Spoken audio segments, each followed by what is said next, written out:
주님을 사랑하는 사람들, 이런 제목. 또 달리하면 주님을 사랑하는 사람들이 살아가는 그런 공동체, 또 마을, 이런 주제로 같이 나누려고 합니다.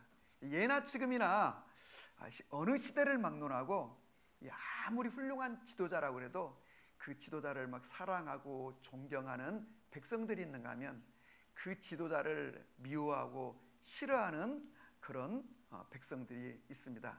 동시대를 살아가지만 모든 백성들을 다 충족시키고 모든 백성들의 지지를 받고 사랑을 받는 지도자는 역사 가운데 없었던 것 같아요. 우리나라 역대 왕 중에 가장 정말 존경하는, 우리 대한민국 국민이 가장 존경하는 왕은 누군가 보면 언제나 1위가 누구죠?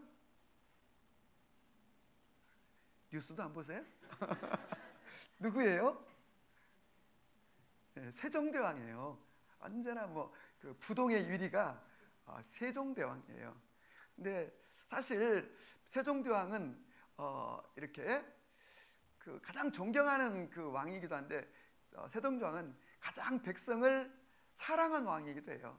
그래서 훈민정음을 만든 것도 백성들이 중국의 그 한문을 잘 익히지 못하고 그래서 한글을 창제하기까지 될 만큼 정말 백성들을 누구보다 사랑한 왕으로 그렇게 알려져 있지만 사실은 세종대왕을 굉장히 싫어했던 사람들도 많이 있어요. 세종대왕은 실제로 총명했고 굉장히 시대를 앞서가는 인물이 분명했습니다. 어떤 면에서는 너무 시대를 앞서가가지고 백성들이 그거를 따라오지 못해가지고 세종대왕을 미워하고 싫어했던 적이 있죠. 이 대표적으로 어찌 보면 화폐제도라고 하는 것입니다. 중국처럼 서패를 쓰려고 화폐 개혁을 했는데, 왜냐하면 그 당시에 백성들이 물물 교환을 했어요. 굉장히 불합리한 시스템인 거예요. 그래서 우리나라도 화폐를 쓰자 해서 이제 화폐 개혁을 해가지고 중국처럼 이 서패라고 해가지고 종이로 된 지폐죠. 근데 우리가 생각하는 건 지폐가 아니라 그 당시 지폐는 이렇게 많은 초등학교 그 책상만큼의 넓은, 그래서 그 당시에 이 화폐가 통용이 안 됐는데, 첫 번째는 너무 불편했고 그 다음에는 이 화폐에 대한 신뢰가 없었기 때문이라고 해요. 그래서 사람들이 계속 이 화폐를 안 쓰고 물물 교환을 하는 거예요. 그러다 보니까 화폐가 전혀 안 쓰이고, 그래서 사람들은 그 화폐를 이 방석으로 많이 썼다고 그래요. 워낙 넓으니까 방석. 그래서 우리말에 그 돈방석이 앉는단 말이 거기서 왔다고 그래요. 여러분 몰랐어요? 네.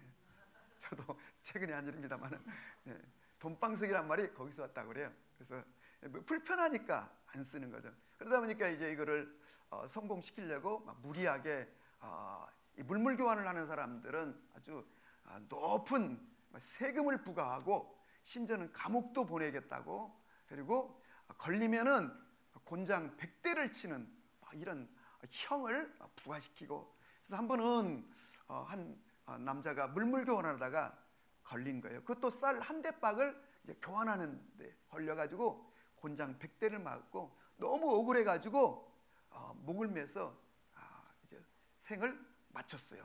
그 남편을 보고 막 이 분이 받쳐가지고 그의 아내도 이제 생을 마치고, 이것이 문제가 돼가지고 굉장히 혼란한 막 그런 일들이 벌어지고, 이거에 대한 불만을 가진 사람들이 종로시장에 저작거리를 다 불태워가지고 막 국가적인 막 혼란이 오는 그런 경우. 그래서 결국은 이 화폐제도를 포기해요. 그래서 우리가 아는 것처럼 명종 때 한참 후에 다시 화폐제도가 시작될 만큼, 그뿐 아니죠. 조세제도에도 또 개혁을 했다가 문제가 또 생기죠. 그래서 이제 전국에 있는 모든 조세제도를 좋은 뜻으로 했어요. 왜? 관리들이 지나친 세금을 받아가지고 착복하고 막 불합리한 일들이 있으니까 아예 딱 그냥 세금은 얼만큼만 내라 이렇게 해가지고 이제 토지 면적당 이제 10분의 1 해가지고 딱 아예 정해줬더니 전라도하고 경상도 쪽은 주로 동의를 하고 지지를 하는데, 저 함경도 또 평안도 쪽은 완전히 98%가 반대를 해요. 근데 그거를 할 때 여론조사를 무려 5개월이나 했다는 거예요. 근데 시행을 막상 하니까 막 반대가 일어나는데, 그도 그럴 것이 저 남쪽에 있는 저 경상도나 이 전라도 쪽은 이 토지 면적당 수확량이 많으니까 동의를, 그 별거 세금이 아닌 거예요. 근데 이 북쪽은 이 토지 면적당 이 소출이 적으니까 너무 불합리하다고 해가지고 또 데모가 일어나고 해가지고, 아무튼 세종대왕은 이 조세제도를 정착시키는데 무려 14년이나 걸리고, 그 14년이나 정착시키는 동안에 너무 많은 반대와 또 사람 백성들의 어떤 데모 이런 거에 부딪히게 되었다는 거예요. 이렇듯 훌륭한 왕이라고 생각하지만 그렇지가 않은 거죠. 우리가 미국의 그 역대 대통령 중에 가장 존경받는 대통령 하면 언제나 1위가 링컨이죠. 링컨은 정말 국민들을 사랑했고, 심지어는 노예들에게조차도 그들의 인권을 보장하기를 원했고, 투표권 주기를 원했고, 그 노예를 해방시켜 주기를 원했고, 그래서 여러분 성공하는 듯 했지만 결국은 그 반대파들의 벽에 부딪혀서 어려움을 겪었을 뿐만 아니라 결국은 여러분 암살당함으로 생을 마감하게 됐는데, 특별히 불리익이라고 생각했던 남부의 백인들, 귀족들이 주로 링컨의 개혁 정책에 반대하는 것을 보게 되는데, 이렇듯 인류 역사 가운데 모든 국민으로부터 막 지지를 받고 사랑을 받고 존경을 받는 왕이나 대통령은 존재하지 않는다는 것입니다. 그런 점에서는 우리 예수님도 똑같은 거죠. 예수님을 우리가 성경을 보면 막 백성들이 막 몇천 명, 심지어는 수만 명이라는 표현도 있을 만큼 막 사람들이 막 지지하고 열광하고 따라다니는 것 같지만, 예수님 당시에도 예수님을 반대하는 세력들이 너무도 많았어요. 특별히 종교 권력자들, 대제사장들, 서기관들, 바리새인들이 그랬고, 정치 권력자들이 그랬고, 또 그리고 가진 자들, 기득권자들이 예수님을 싫어하고, 싫어한 정도가 아니라 죽이려고 음모를 꾸미고, 그러다 결국은 그들이 예수님을 처형하는 데까지 예수님을 몰고 가는 것을 보게 됩니다. 그런 시대에도, 그런데 예수님을 정말로 사랑하는 사람들이 모여 사는 그런 동네가 있어요. 예수님을 사랑했기 때문에 모여 사는 것이 아니라 그 마을 사람들 전체가 예수님을 사랑하게 된대. 그 마을이 바로 성경에 나오는 베단이라고 하는 마을이죠. 오늘 우리가 읽은 바로 이 베단이, 이 특별한 마을입니다. 예루살렘 동편 쪽에 약 한 2km, 오리 정도 된다고 하는데 실제로 보면 오리는 좀 넘는 것 같고 한 2, 3km, 오리가 약간 넘는 것 같아요. 그 감람산 동편 자락에 있는 작은 마을인데, 이 베단이라고 하는 이 말의 뜻은 벳아니, 벳은 우리가 아는 것처럼 집이라는 뜻이죠. 베델, 베들레헴, 다 이 집이라는 뜻인데, 이 아니는 고통이라는 뜻이고, 또 이렇게 가난한 그런 뜻이 있습니다. 여러분, 고통의 집이라는 말만을 통해서도, 그 이름으로만도 그곳은 고통받는 자들, 다시 말하면 그 시대에 고통하는 자들, 아픈 자들, 그 시대에 가난한 자들, 가지지 못한 자들이 모여 사는 동네라는 것을 알 수 있는데, 그런데 이 성경에 이렇게 우리가 쉽게 지나칠 수 있는 이 베다니가 사실은 얼마나 이 놀라운 마을인가를 우리가 알아야 하는 것입니다. 그래서 이 베다니 마을, 그래서 복음서를 이렇게 읽어가다 보면 아주 독특한 눈에 띄는 현상이 하나 있는데, 그것은 예수님이 이제 절기를 지키기 위해서 예루살렘에 오십니다. 그러면 성전에서 이제 절기를 지키시고, 또 말씀을 가르치시고, 또 병진자들을 고치시고, 이런 일련의 일들을 하시는데, 낮에는 성전에 들어가서 이렇게 사람들을 만나시고 사역하시다가 저녁 때가 되면은 베다니에 들어가 쉬시더라. 이런 표현들이 각 복음서마다 이렇게 나오는데, 무슨 뜻인가? 예수님이 낮 동안에는 이렇게 사역을 이렇게 예루살렘 성전에 들어가 이렇게 하셨지만, 저녁이 어둠이 깔리면은 사실 여러분 3km라고 하는 거리가 피곤할 때는 가까운 거리가 아닌 것입니다. 그런데 굳이 그 베다니까지 가셔서 베다니에 들어가서 쉬셨다. 여기 우리가 우리가 마음을 주목해 보시기를 바라고, 그리고 성경을 이렇게 복음서를 보면 베다니에서 놀랍게도 이 작은 마을에서 굉장히 많은 일들이, 사건들이 벌어지고, 이런 일련의 일들이 성경에 기록되어 있는 것을 봅니다. 여러분 결론적으로 본다면은 여러분 성경에 많은 지명들이 나오는데 어디가 제일 중요할까요? 여러분 첫 번째는 예루살렘이겠죠. 왜? 거기 성전이 있으니까. 또 어디가 중요할까요? 베들레헴이겠죠. 왜? 인류를 구원하기 위해서 오신 하나님의 아들 메시아가 베들레헴에 왔으니까요. 그러니까 중요하죠. 이제 조금 있으면 성탄절 크리스마스 이브 때쯤 되면 전 세계 방송사들이 베들레헴에서 집전되는 예배를 전 세계에 송출하는 것을 직접 볼 수가 있는데 그럴 만큼 이 베들레헴이 작은 마을이었지만 중요하죠. 그리고 또 어디가 중요할까요? 뭐 여기저기 있겠지만 또 중요한 그 도시라기보다는 마을이 어디냐면 바로 베단인데 그건 왜 그럴까요? 예수님이 마지막 승천을 베다니에서 하셨으니까. 누가복음 24장에 보면 예수께서 베다니에서 제자들을 축복하시면서 사람들을 축복하시면서 승천하셨다고 그랬어요. 그리고 성경은 말하기를 너희가 본 그대로 다시 오리라고 그랬어요. 그러면 여러분 예수님이 승천을 베다니에서 했더니 얼마나 중요한 이 마을이에요. 그렇다면 또 중요한 건 우리가 이제 마지막 성경의 완성은 어디서 이루어지는가? 예수님이 재림하시면 끝이 나고 성경이 이제 완성되는데 예수님이 그걸 어디에 재림하실까? 스가랴 14장 4절에 보면은 감람산에 임하신다 그러는데 감람산 가운데 어디로 임하실까?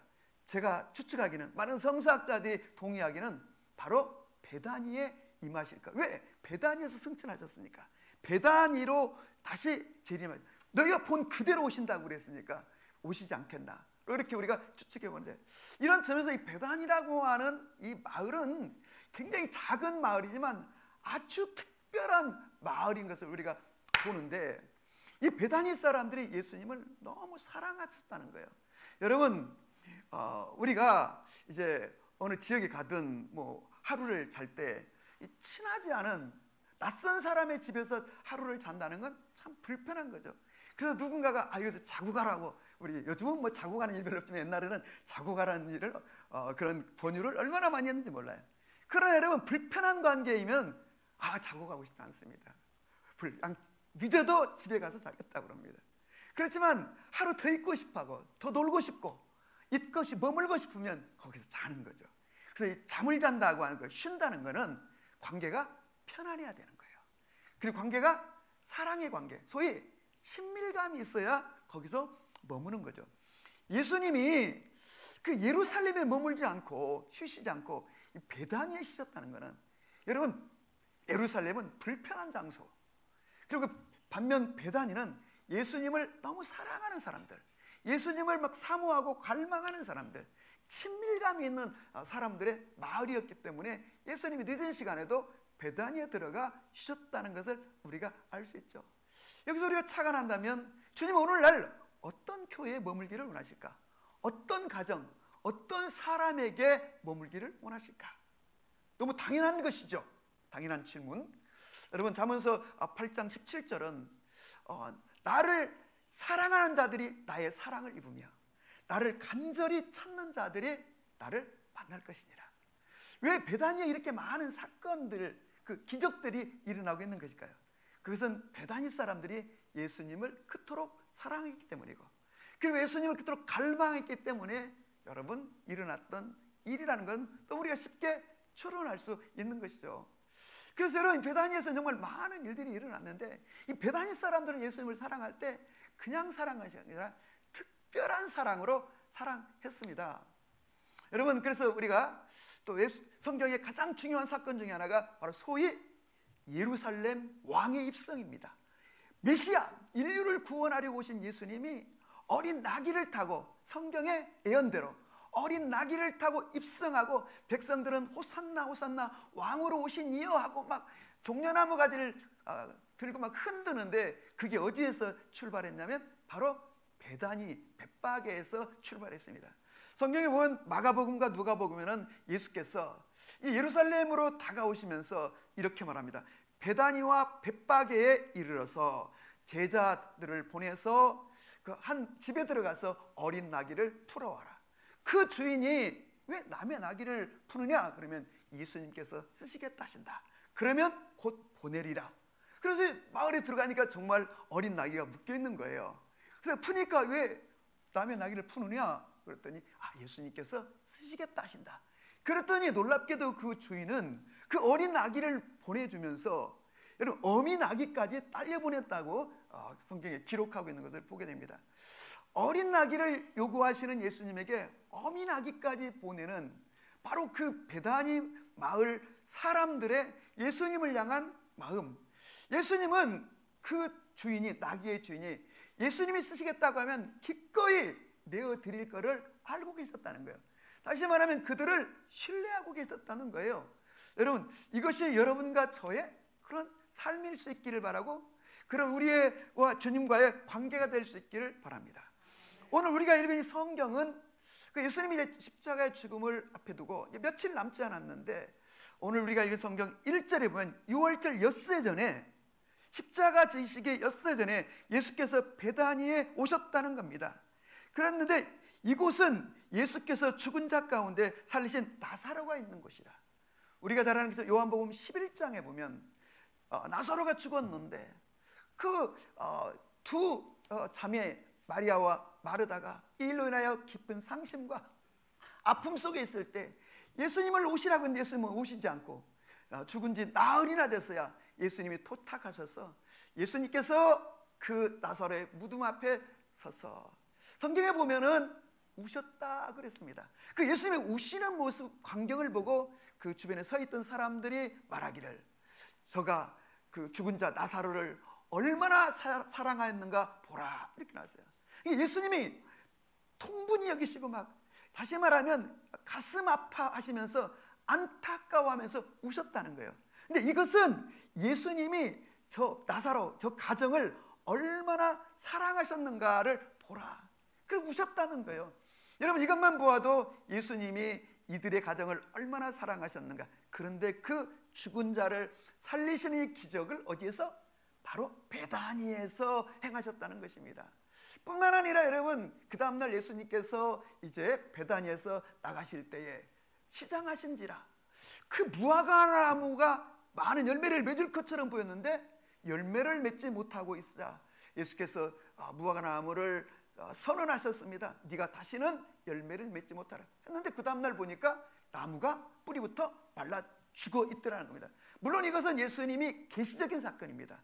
바로 그 당시에 유대 종교가 겉은 막 무성하고 굉장한 것 같고 열매가 있는 것 같지만 하나도 열매가 없는 겉만 그럴싸한 그 유대 종교의 그 심각한 하나님의 징계, 심판을 선언하신 대목인데, 그 사건이 어디에서 일어나냐면 베다니 입구에서 벌어진 일. 벳파게라는 말 자체가 여러분, 벳파게라는 게 바로 무화과 나무 이 마을, 집이라는 그런 뜻인 것이죠.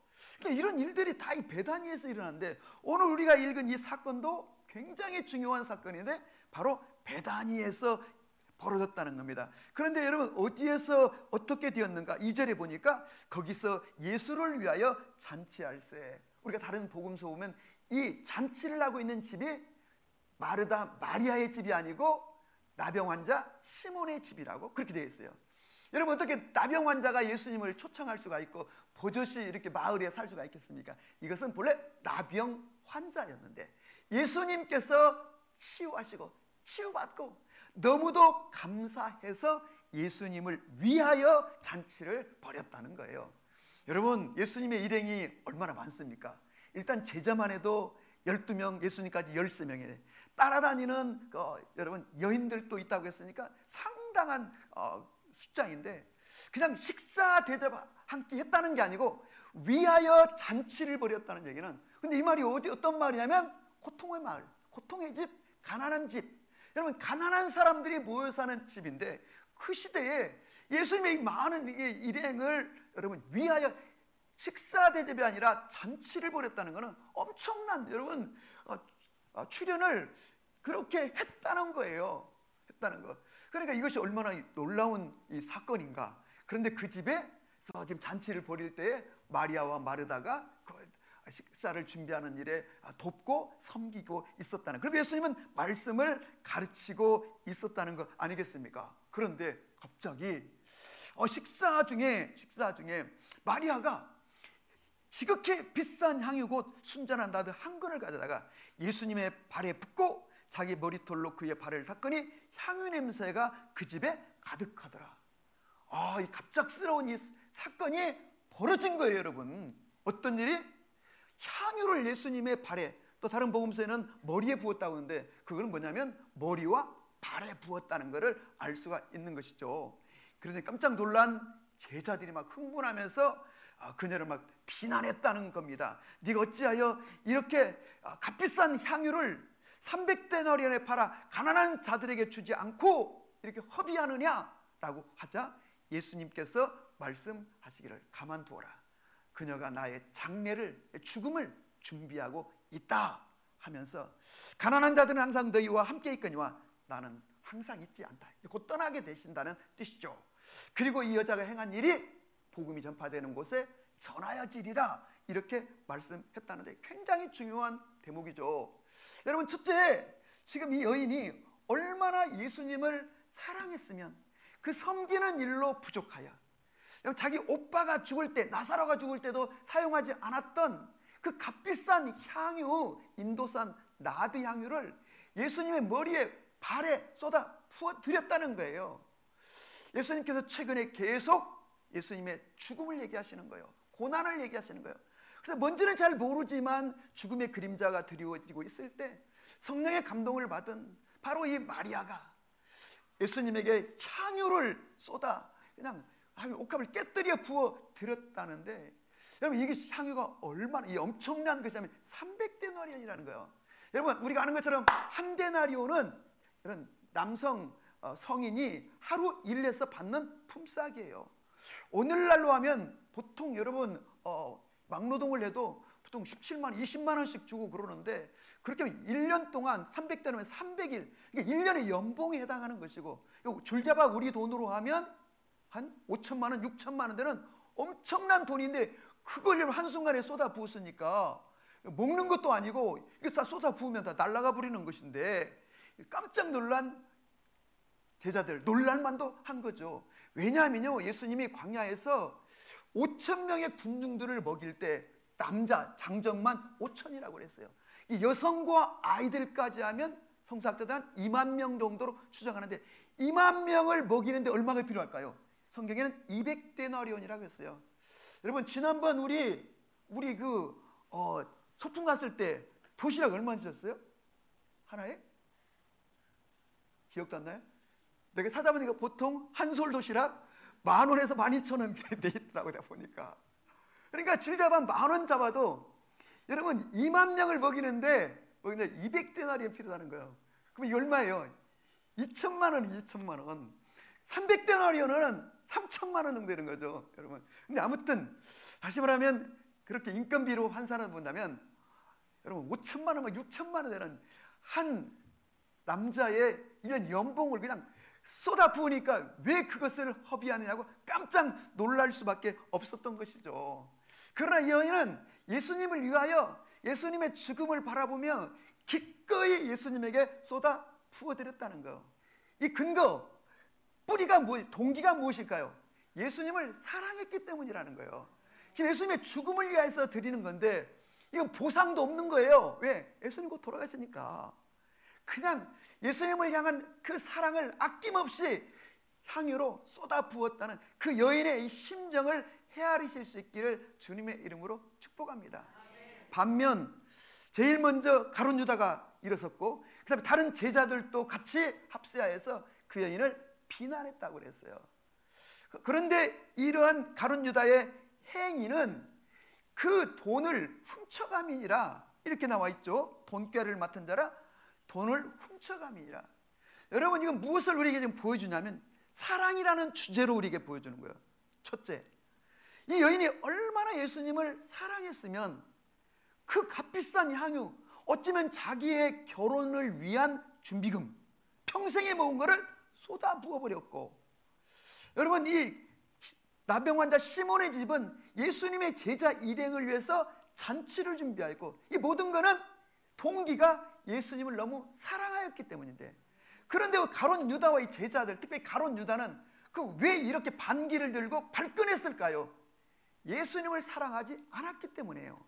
그러면 그렇다면 가룟 유다가 예수님을 처음부터 사랑하지 않았을까요? 아니죠. 예수님을 사랑했으니까 제자가 되었고 그의 생을 던졌겠죠. 문제는 그 사랑이 식어지고 있다는 거예요. 우리가 신앙생활하고 있을 때 여러분, 사랑이 식어지는 것처럼 위험한 일이 없어요. 어찌 여러분 신앙생활 뿐이겠어요? 여러분, 인간관계도 여러분, 이 사랑이 식어지면 의무감, 책임감 이런 걸 들먹이며 명분 찾아가면서 하는 건데, 이건 진정한 사랑이 아닌 거죠. 언제나 여러분, 사랑은, 우리의 행위나 헌신은 사랑의 동기가 되어야 하는 것을 기억하시기를 바랍니다. 아멘입니까? 네.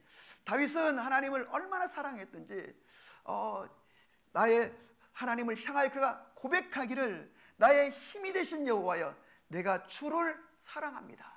주는 나의 산성이요 나의 반석이요 나의 피난처심. 이게 시편 18편에 나와 있는 고백입니다. 시편 27편 4절에는 내 평생의 한 가지 소원인데 여호와의 전에 거하면서 여호와의 아름다움을 보는 것입니다. 이 사랑에 넘어 하나님의 아름다움을 본다는 거, 보고 싶다는 거예요. 여러분, 그것은 그가 얼마나 하나님을 사랑하는지, 이 친밀감이 얼마나 깊은지. 그래서 사랑이 식으면 의무감, 어떤 그 책임감, 형식으로 흐르기 시작하는데, 우리의 신앙이 사랑이 식을 때 책임감, 의무감, 마지못해 형식으로 신앙을 유지하게 되는데 굉장히 위험한 거죠. 사탄의 밥이 될 수 있고요, 사탄의 노략물이 될 수 있고요, 공격을 받을 수 있고요. 그러나 여러분, 반대로 이 주님을 향한 사랑은 어떠해야 되는가? 변함없이 사랑해야 되는 거예요.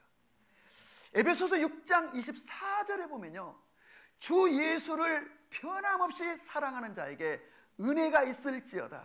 우리가 은혜를 사모하는데, 우리 신앙생활 가장 중요한 게 뭐냐면 하나님께서 부어주시는, 자격도 안 되는 나에게 부어주시는 바로 은혜예요. 근데 그 은혜는 누구에게 부어주시는가?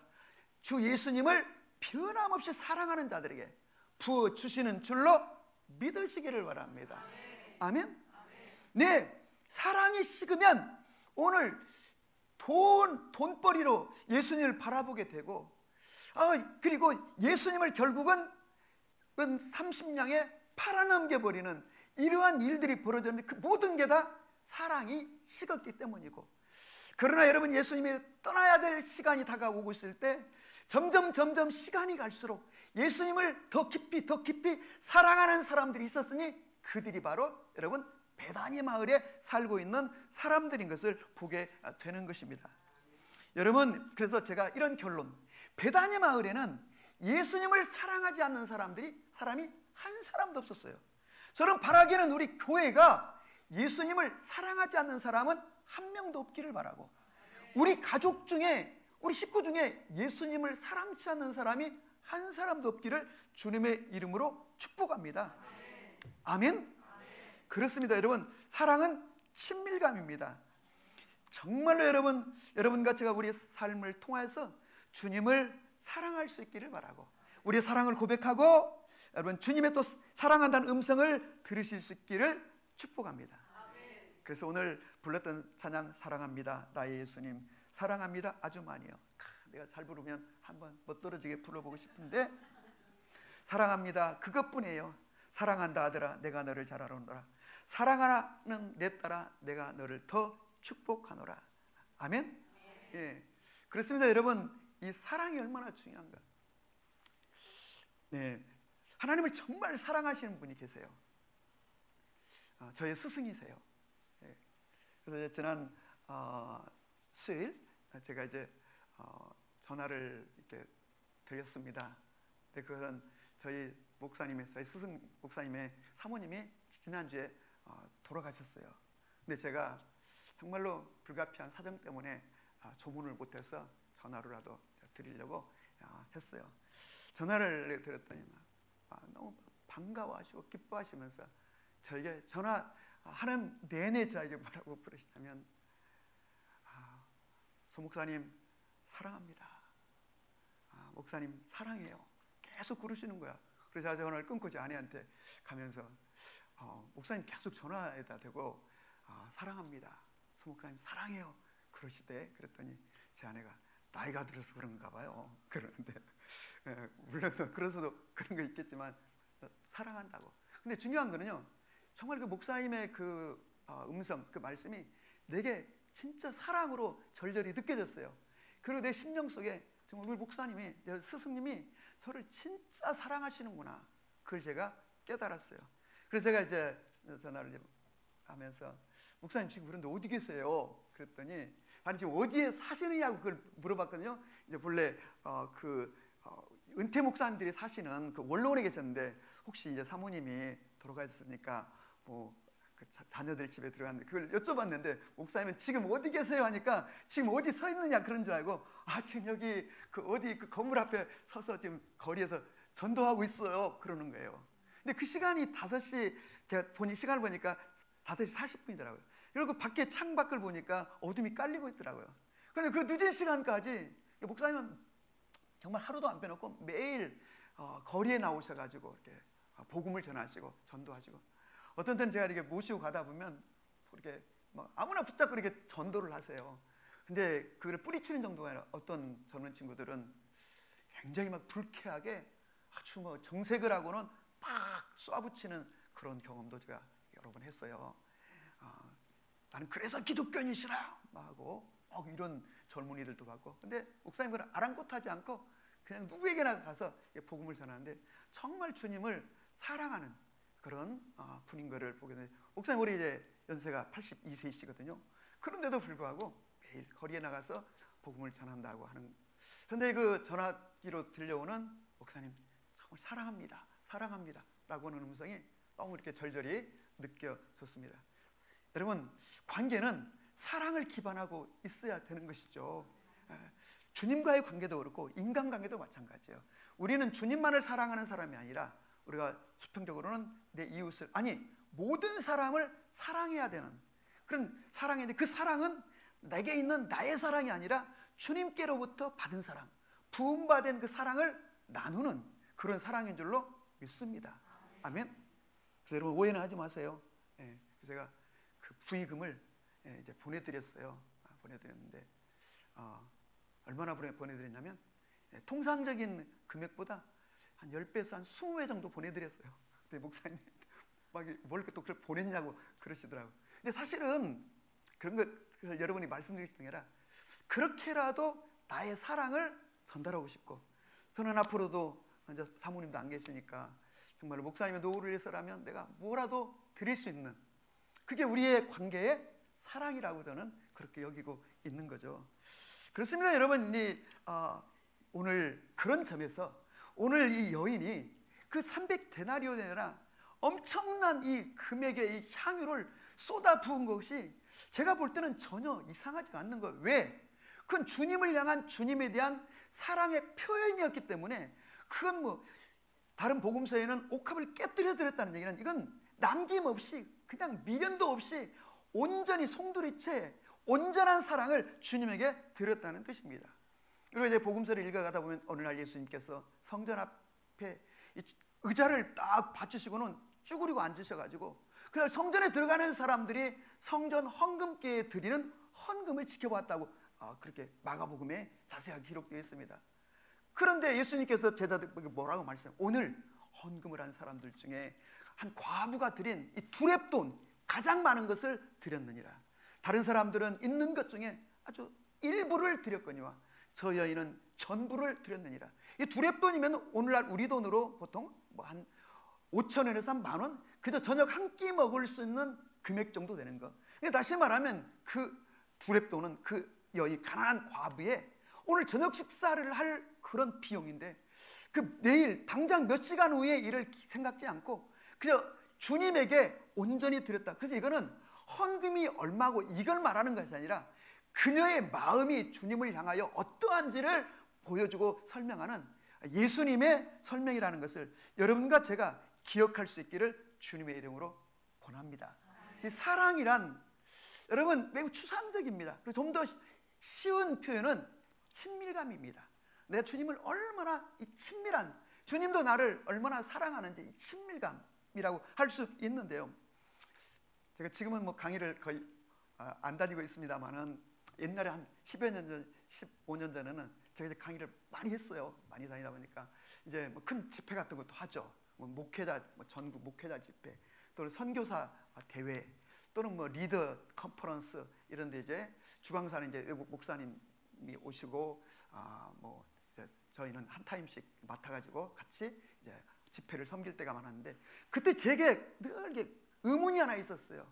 그 의문이 뭐냐면요, 이제 그 외국에 이제 주로는 이제 미국에서 오시죠. 강사분들이 오셔서 이제 사역을 하실 때 보면 그 목사님들은 일단 너무 자유로우신 거예요. 이렇게 사역이. 우리는 그 한 타임 맡았는데 그 1시간짜리 80분짜리 강의를 해서 한 2달 전부터 막 그냥 금식을 하고 막 저녁 금식하고 기도하고 또 원고를 다 외우고 숙지하고 묵상하고, 그리고도 이제 자기 강의가 올 때까지 막 긴장감, 막 조바심에 식사도 제대로 못하고, 뭐 처음 만나면 새로 만난 사람, 반가운 사람 또 교제도 못하고 그렇게 지내는데, 그 미국에서 오신 그 목사님들은 할 거 다 하시고 먹을 거 다 먹고, 심지어는 그 사이에 쇼핑도 하고, 어디 자기 어디 가보고 싶은데 자기 좀 거기 저 한번 데려다 줄 수 있냐고 가기도 하고, 그리고 또 사역할 때는 그냥 없었던 듯이 쭉. 근데 성령의 역사는 막 놀랍게 나타나고, 나는 이게 이해가 안 되는 거예요. 우리 한국 목사님들은 저렇게 금식하고 막 긴장하고 자기 그 강의가 끝날 때까지는 아무것도 못하고 막 이렇게 하다가 하는데 또 제대로 뭐가 나타나지도 않은 것 같고, 뭐 성도들이 뭐 그렇게 크게 은혜 받은 것 같지도 않고, 근데 이 미국 목사님들은 뭐 그러는 거예요. 이게 나한테 너무 의문이었어, 이게 사실은. 그래서 제가 미국에서 오랫동안 살다 오신 우바울 선교사님이라고, 지금은 예루살렘에 기도집을 섬기고 있는 분이신데, 친구처럼 또 저에게는 또 어떻게 보면 멘토처럼. 그래서 제가 물어봤어요. 미국에서 오래 사셨기 때문에. 그래서 목사님, 제가 이런 의문을 갖고 있다고. 왜 미국 목사님들은 저렇게 그냥 뭐 술렁술렁 하는 것 같은데 막 성령 역사가 일어나고 치유가 일어나고 막 사람이 은혜 받았다고 그러고 뭐 말씀 받았다고 막 저러는데, 왜 우리 한국 목사님들이 이렇게 막 긴장하고 막 2달씩 준비하고 막 금식하고 기도하고 긴장하는데 왜 이게. 그리고 또 두 번째는 미국 목사님들은 보면 이렇게 롱런을 해요. 나중에 막 그냥 걸어다니기 어려울 때까지 사역을 하시는데, 우리 한국 목사님들은 뭐 유명한 목사님들 반짝 뭐 몇 년 하다가 한 10여 년 하다가 어느 날 보면 흔적도 없이 사라지고, 이게 도대체 뭘까요? 그랬더니 그 목사님 제 얘기를 듣더니 이런 얘기를 해요. 굉장히 인상적인 얘기였어요. 저도 뭐 그걸 정확하게는 내가 이유를 설명할 수 없지만, 그냥 서 목사님 얘기 들으니까 제가 이런 그 생각이 든다고 하면서 이런 얘기를 해주는 거예요. 자기가 초등학교 6학년 때 미국에 이민을 갔다는 거예요. 근데 자기 아버님은 한국에서 직업군인이셨다는 거예요. 이 집안 분위기가 완전히 군대 같으신 거예요. 일주일에 한 번씩은 전 가족이 막 소집이 된 거예요. 엄마까지서 또 가정이 군대처럼 이렇게 운영이 되는 거예요. 가정이 훈시하시고, 뭐 잘못한 건 뭐 거기에 따르는 막 책망도 하시고, 또 거기에 따르는 뭐 체벌도 있고, 아버지가 엄청 무서우신 거죠. 근데 이제 미국에 이제 이민을 가가지고 한 친구가 이제 미국 백인 친구를 사귀었는데, 하루는 자기 집에 놀러 가자고 그러더래요. 따라갔대요, 친구 집에. 그런데 그 너무 충격적인 광경을 본 거예요, 이 우바울 선교사님이. 왜냐하면 그 자기 친구와 자기 아버지하고 이렇게 이제 집에 들어가가지고 만나는 장면 보니까 마치 막 형처럼, 그 아버지가 막 친구처럼, 그리고 막 너무 친밀하고, 자기는 군대식의 그 아버지 밑에서 그런 분위기에서 성장하다가 친구 집의 그런 광경을 보고 너무 이거 문화 충격이 아니라 너무 이렇게 쇼크를 받았다는 거예요. 그래가지고 이제 아버지가 막 그렇게 친밀감 막 그냥 절절히 느껴지더라는 거예요. 그 아버지가 아들아 뭐 필요한 거 없어? 그랬더니 내 아빠 필요한 거 있으면 얘기할게요 하고 뭐 그런데 너무 친밀하더라는 거예요. 자기가 그때 그걸 보면서 그게 이제 그런 시간 속에 자기가 하나 깨닫는 게 있었다는 거예요.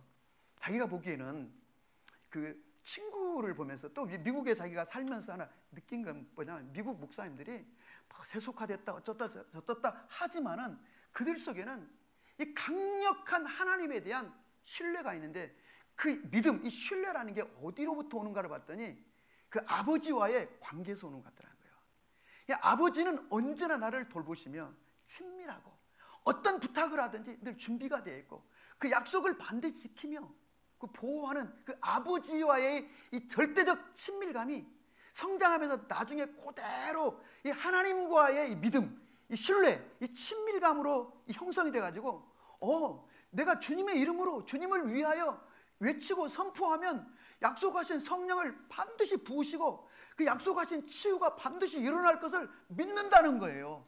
그러니까 이런 막 강력한 이 변치 않는 믿음이 미국 목사님들 속에는 어려서부터 형성이 된대요.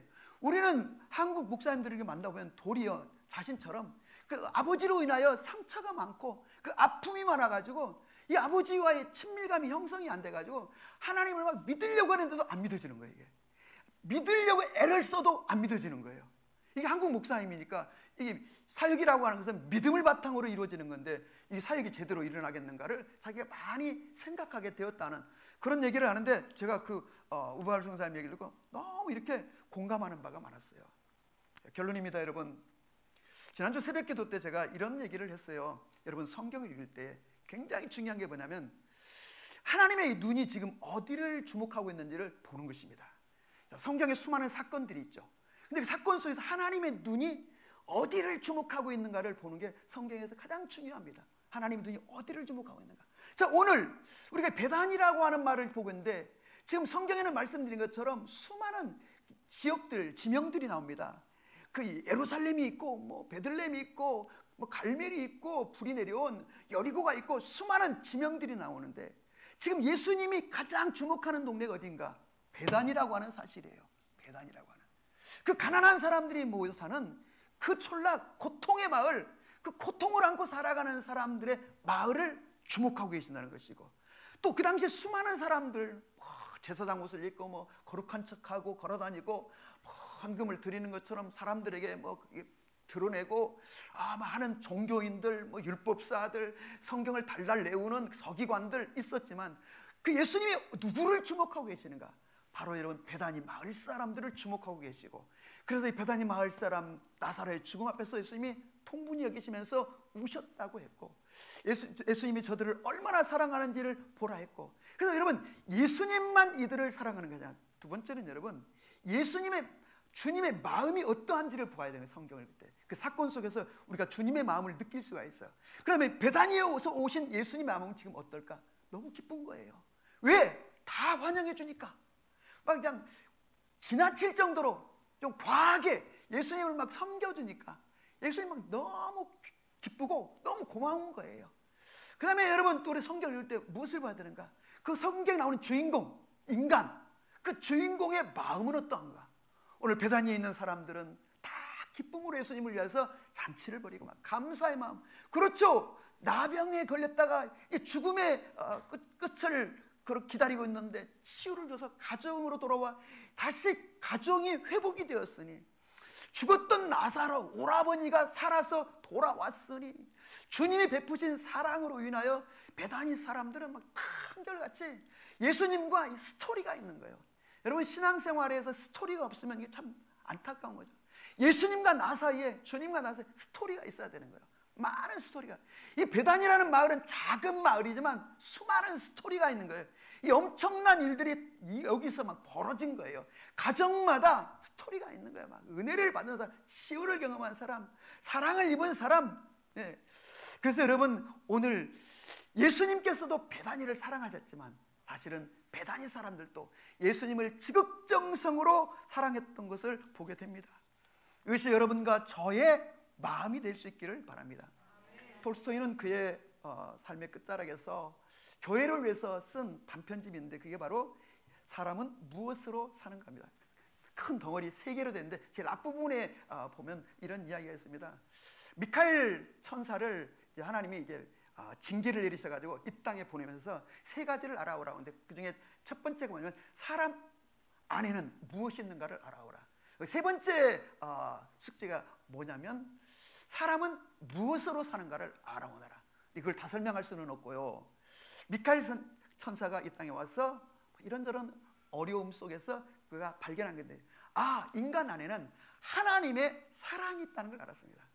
그래서 겉으로 보기에는 막 함부로 사는 것 같고 막 거칠게 사는 것 같은데도 그 중심에는 하나님의 사랑이 내재되어 있다는 것을 알게 되고요.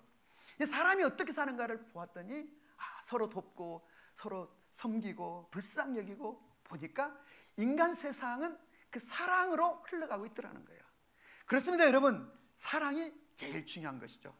여러분과 저의 마음속에도 이 주님을 향한 사랑, 세상 사람들은 그리스도인들의 헌신을 낭비라고 생각하고 심지어는 자기 자신의 헌신을 허비하는 것으로 이해하는 그런 성도, 또 그 주님을 섬길 때 책임감, 의무감, 때로는 마지못해 그렇게 하는 신앙이 있다면 성경의 많은 곳곳에 주님을 사랑함 때문에 헌신하고 충성하고 그리고 드리는, 여러분, 한 소년이 드린 떡 5개와 물고기 2마리는 자기가 먹어야 될 그 도시락인데 그걸 예수님 위하여 기꺼이 내어 드린 것도 온전한 사랑인 것을 알 수 있고, 과부가 드린 두렙돈 그것도 역시 주님을 위한 온전한 사랑인 걸 알 수 있고, 오늘 우리가 읽은 마리아가 옥합을 깨뜨려 드렸다는 것도 이 온전한 사랑, 여러분과 제 속에도 바로 이 주님을 향한 그런 온전한 사랑. 지금은 대림절